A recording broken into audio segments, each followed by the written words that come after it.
Hello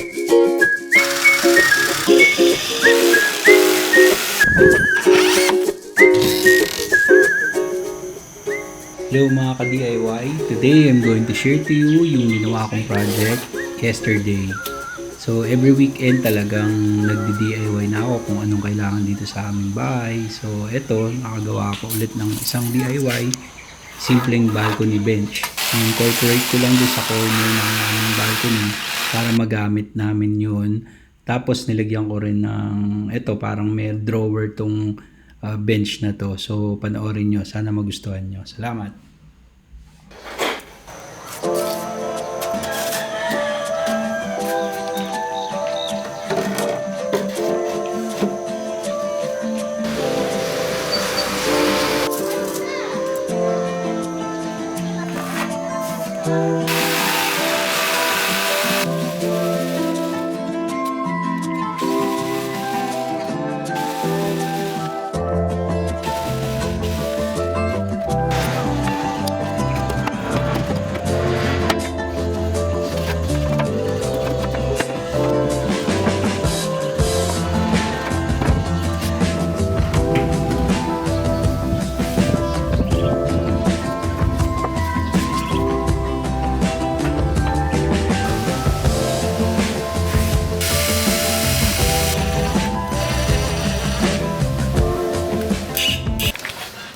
So, ayun guys.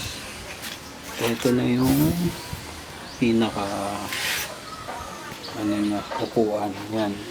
Dito yan ipapatong. So, iibang ko yung design. Gagawin kong dalawang drawer to na pag ganun ang bukas. So, pataas. So, kanina kasi pabalik ang bukas. So, kailangan ko na lang sigurong bumili ng hinges para doon.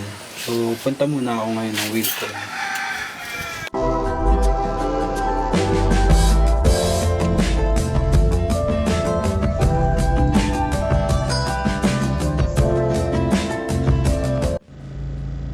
Yan, dito na ako ulit sa bahay.